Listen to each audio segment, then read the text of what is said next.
Good evening, everyone, and welcome back to another episode of our podcast, Beneath Your Skin. This is Gaia, crazy and pissed off by the Today movie. Hello, my dear, how are you doing? I'm all right. Oh, I'm angry at this movie. This movie tricked me. I would never have watched this movie if it hadn't been for the lies and the fabrications and the fact that it's not a horror film and the fact that actually it was more supernatural and more creepy trying to get the movie to work than the actual movie was. Same here. I tried to watch this movie, and twice I tried. Twice Amazon told me that they were having issues with the video and it was taking too much time. So they asked me to try later. The third time I tried, the message changed and it was like, we can't show you this video. And I wasn't smart enough to follow the universe signs telling me not to watch the video. So I tried the fourth time and sadly it worked. Yeah, my universe definitely tried to stop me because I watched half an hour of a different movie. So on my Amazon Prime, the movie comes up, Possession. There's this poster of this eyeball with this ghost thing on it, and it looks all like horror things. And it says Sarah Michelle Gellar. Film comes out in 2009. The plot's on opposites of the woman in the car accident, and then husband comes back not quite right. Sounds like the right movie we were trying to watch. Sounds like Possession. Start watching Possession. Oh, this is good. I'm getting into this. It starts off with a bit of something evil, and then there's this broken family, and there's like the dad and the two daughters. And I'm sitting there going, I wonder when Sarah Michelle Gellar's going to turn up. She's going to be in this. The poster said so. The plot description said so. Everything. And then after a while, then they go to the car boot sale, and then they find the Dybbuk box, and I'm like, wait a minute. This is a different horror film. This is one that we've got on the list. So, which was on the list is the one about them finding a Dybbuk box at a garage sale and taking it home is on the list for a later date. And I was like, well, I must be watching the wrong movie. So I stop it. I go out. I look at the screen. Okay, yep, 2009, Possession, Sarah Michelle Gellar, car accident, brothers, haunting. Okay, start watching the movie again. No, it's been half an hour. They have definitely taken a creepy Dybbuk box home. There is no Sarah Michelle Gellar.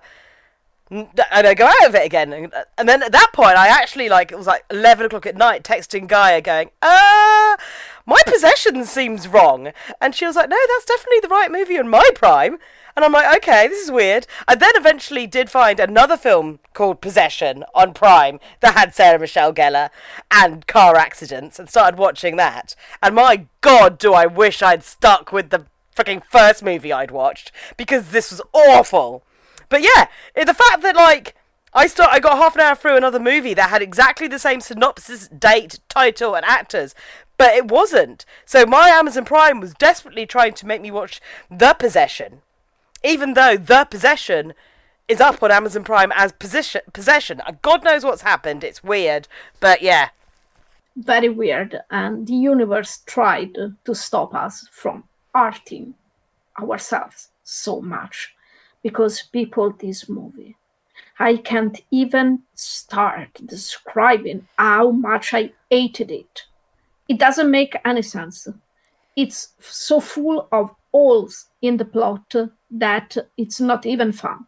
For half the movie, the only saving grace this movie had was Lee Pace showing up half naked from nowhere and when you didn't expect him to be there. That was all. And people, let me tell you, not even an half-naked Lee Pace can do anything to save a plot that is not even there.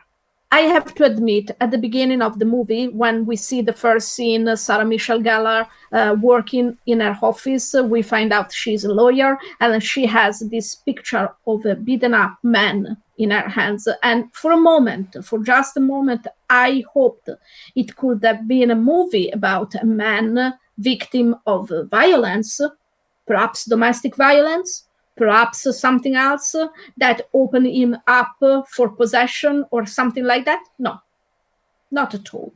The picture was not of a victim, but of an abuser.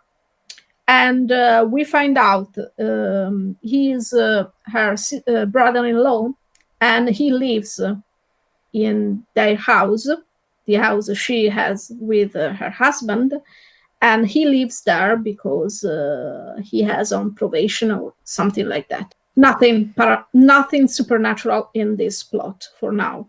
There are, as I said, there are more holes than plot, because we see her coming back home, a beautiful home in the middle of nowhere, and first cliche, the light goes off. She almost gets hit by the brother-in-law because she startles him and he reacts. So we understand he has a very big problem with violence, but he has a message from her husband, go to pick him up because he's coming back home. Okay, so she goes, they come back, and the house is beautifully lighted with candles everywhere, and the cake for their first anniversary, and he shows her outside, and all the trees are lighting up with Christmas lights. Twinkle, and twinkle. you have to wonder, when exactly did he have time to do all of that, because he wasn't even home, and when she came back home only maybe half an hour prior, the house was not set up like that. So you are like, so what? The very terrible brother did all of that for them? No, because he's not the character who would do that. He's not a misunderstood character. You understand him perfectly well. He is just a bastard, a violent bastard. That's all he is. He is jealous of his brother. He wants the life his brother had. And that's basically the whole movie is about the director and producer wanting Sarah Michelle Gellar to fuck with both guys. Yep, pretty much. Oh, it's so bad. It's so boring. The thing is like when Sarah Michelle Gellar, and it's produced by the people who did the remake of The Grudge, which is not bad for an American remake of like a Japanese horror film. So I thought Sarah Michelle Gellar, she was also in The Grudge, the producers of The Grudge. There's a horror history there. I was expecting something a little bit more supernatural. Even the credits, when it starts and the word possession comes out, it's all in ghosty font, and then it all kind of sways off into the night like ghosts. And I'm like, ooh. So, at the very least, I thought this was going to kind of be a more like thriller type version of Ghost, Patrick Swayze's Ghost. I thought like, okay, so it's about, body swap horror, and you know what? Even Ghost is more scary than this. Like that scene when like all the weird like Rreve things are trying to get the unclaimed souls. It's more terrifying than this entire movie. But the thing is, from the off-start, it wrong-footed me with the fact that how clichéingly, grotesquely romantic the beginning was. I hate... Oh, it's so, like, as someone who's happily married, if I came home to some of that, I would be like, bleh, bleh. My husband knows that doesn't get to my heart. Cup of tea and some nice biscuits, donuts, wine, no, watching horror films. It's so first wedding anniversary. My God, all the freaking twinkly lights, and they're so in love, and they're just the most happiest, beautifulest, in love couple, even though she works too much, and he's obviously away, and it's just like, gross. But I, honest to God, thought...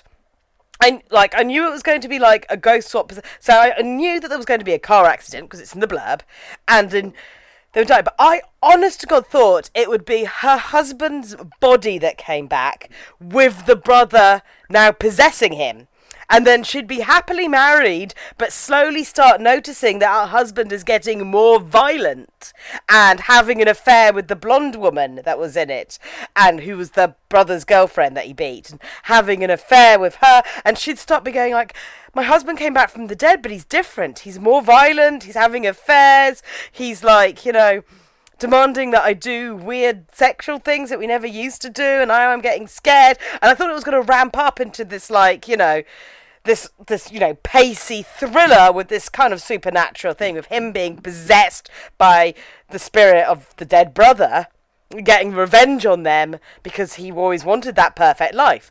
But by doing it the other way round, it was just like, well, that's just weird. Why would you do it that way round? It's like, it's her going, oh no, that's not my husband, that's the brother. Oh, I don't like him. Oh, I don't like him. Oh no, he's said and done some things that are just like my husband. Or maybe I am in love with him and I'll sleep with him.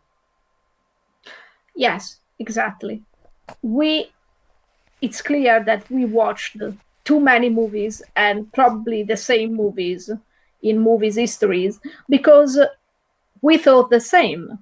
It would have been much better if it was her husband's body coming back with his brother-in-law, with the brother-in-law spirit. That would have been very interesting to watch. But no, no, no. Actually, no. Nothing happens, because in truth, even if at some point we can start to believe that perhaps Ryan is in Roman's body, then we find out, no, it's not true at all. And even what blew my mind and confused me and left me shocked and speechless is the whole pregnancy thing. So let me understand. You think that your husband is inside your brother-in-law's body. Moments before, at the beginning of the movie, you weren't ready for a child because you thought you weren't ready. You thought the money would have been an issue and all that jazz. Now you have to pay hospital bills. And we know in America, hospital bills are very expensive.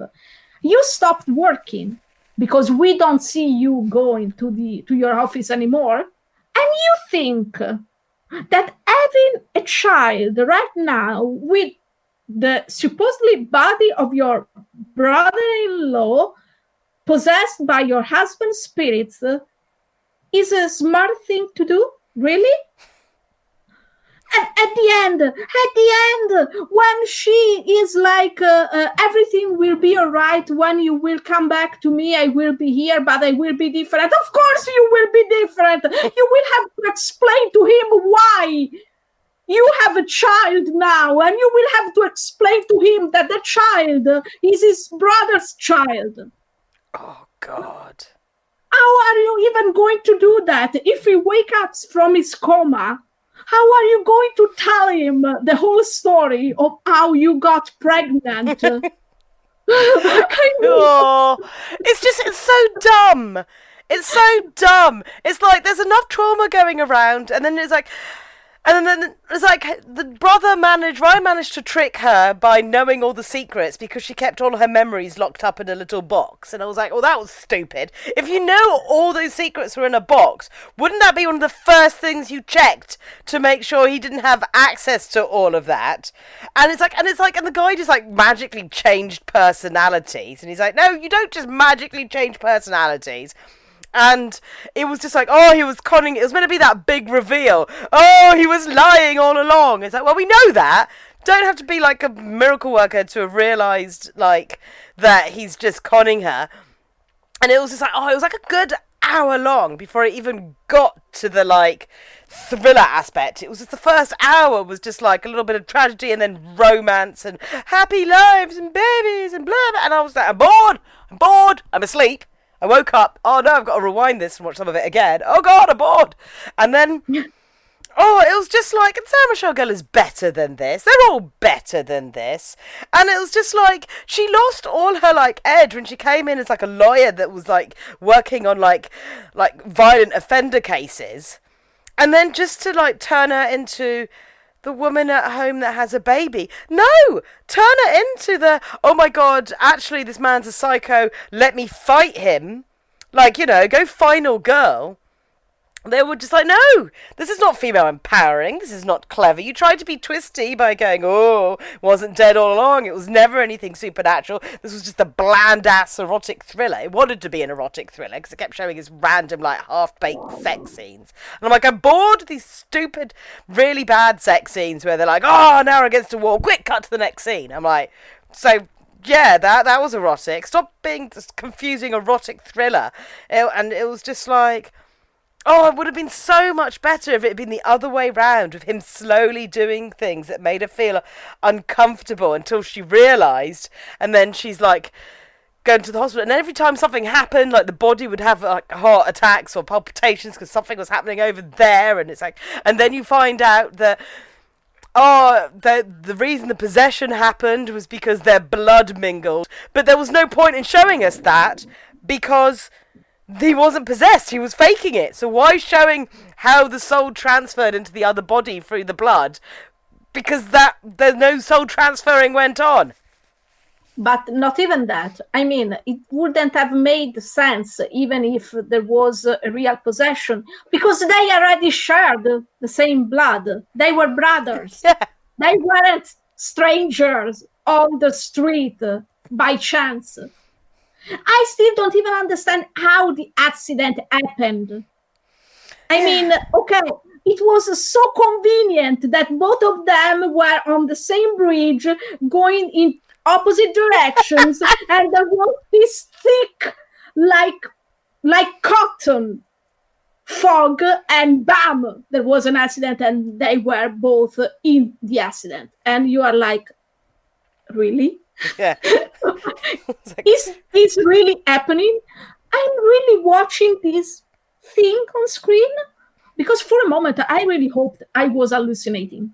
It would have made more sense if, like, Ryan had gone to find his brother, got him back in the car, and then they'd been in an accident, rather than somehow magically they were coming in different directions over the freaking San Francisco bridge and then hit each other in the fog. And I was like, no, the chances of that happening are infinitesimal. Do we want to talk about the fog magically becoming part of the baby picture she has in her hands? Ooh, spooky. Do we want to talk about that? Or do we want to talk about the moment to show us that time was passing? They decided it would be a great idea to create ice over the leaves on trees. Yeah. And that was taken straight from, I think, one of the movies of Twilight. And I was like, no, I hated Twilight. Now this... Oh, God. You know what? In the sequel, there's going to be a sequel. It's going to turn out that Roman, the brother's spirit, transferred into the baby. That's what the smoke was about. So he's now going to be his own father and his own baby. Like, so, and so he grows up, and then he starts, like, coming onto the mother. And she's like, why is my son coming onto me? It's like, because it's possessed. I mean, it'll be creepy and disturbing, but would actually make kind of an interesting movie. So you are telling me that we will deal with another confused demons, like in the last Exorcism 2, Yes. Because the demon was the child she gave birth to, and then the demon wanted her, and yeah. Oh my God. Yeah. No, please. Let's hope. Oh, this is never getting a sequel. Please, because I'm not sure I'm strong enough to survive that. I'm quite happy to, go through some of the shitty horror films that we've watched and laugh at them and pull them apart. But this stupid erotic thriller pretending to be a supernatural mystery was just so... I'm not its target audience. And I hated it. I hated it. Same. Oh God, I hated it so much. And I should have known when something went wrong with my internet yesterday and tried to make me watch another movie. I should have just stuck with that and went, hey. And when we started doing the podcast, being like, wait a minute, you watched the wrong film. And it's like, because we would have dodged a bullet. If we had just transferred to the other movie, dodged a bullet. Yes. Yeah, but we weren't smart enough and we didn't. Oh God.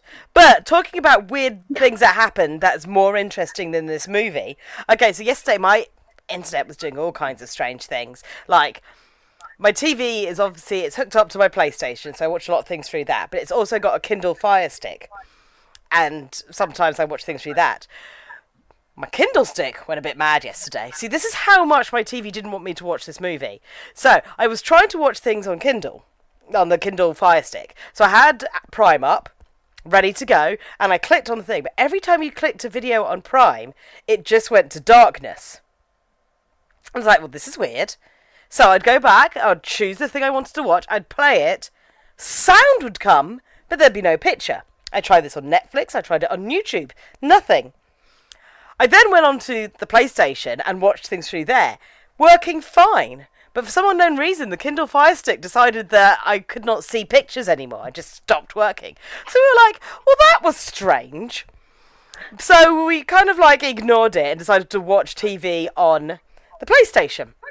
And we're watching away. And then in the evening, me and Luke liked a video game. And at the moment, we're playing a video game. I say we. He plays a video game, and I sit next to him and go, oh, woo, woo, because we tend to play horror games. So we're doing The Evil Within. Now, I love it. oh, yes. Oh, we're only very early onto it. But I'm also playing Bloodborne at the same time. So I'd been playing Bloodborne. I'd stopped playing Bloodborne, and I'd closed my game. We stopped the PlayStation and went back to the Kindle to see if it worked to watch some anime. And we were watching it. And then I went to Luke going, hey, should we play some Evil Within? He goes, cool. We turn over the channel to the PlayStation 4, and the Evil Within was already on and started waiting for us. Okay. And we were like, how? Like, the last game I played was Bloodborne. So that was the last game. And then we hadn't been on the PlayStation for like an hour, because we'd watched about 3 episodes of anime. While we weren't touching it, did the PlayStation find the Evil Within file, turn the game on, load the save file, and have it ready and waiting the minute I said, should we play some Evil Within? We pressed the start, transferred channels, and it was already just waiting there going, loaded and ready to play. It's really, like, literally the only option we had is at some point while we were watching TV, I'd accidentally kicked the controller for the PlayStation 4 and knocked it onto a blanket. And the only explanation is it somehow managed to roll in the exact button order to select and open the game. But the chances of that happening are so infinitesimal that it managed to roll in the right order to select game, go across the games menu, select Evil Within, select the correct game file for the current game we're playing, and load it. It makes more sense that your controller was actually possessed. Yeah. It makes a lot more sense. Than the fact that it rolled in exactly the right order to select the game. Because I literally was like, let's play the Evil Within. Okay, it's already there. It started. What do you mean it's started? No, what do you do? You must have... No, because you were playing Bloodborne. And I was like... How did the Evil Within just start on its own, ready for it? So weird. So weird. It was. Yeah. That it was. And it's a lot more interesting than the movie we watched. Definitely. So please, next time we decide to watch a very bad movie that is not even funny bad, or just it's plain bad, and something like that happens again, let's make an episode about what happened to you and not the movie. Yes, because my random day was far more interesting in the movie. As we say, both of us, it was more interesting us trying to watch this film than because it was really weird that my Prime has got 2 versions of Possession on it, both calling, oh my god, my Prime is exactly, because the movie's about 2 brothers and one possesses the other one. Literally, the Possession movie on Prime, The Possession repossessed Possession on Prime, like the actual plot of the movie. That's true. Yeah. Oh wow. We have movies possessing other movies on our streaming. I think this is the moment to call The Exorcist. Yeah.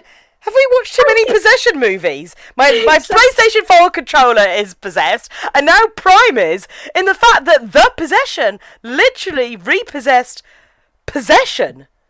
Yes. We need the exorcist now. Yeah.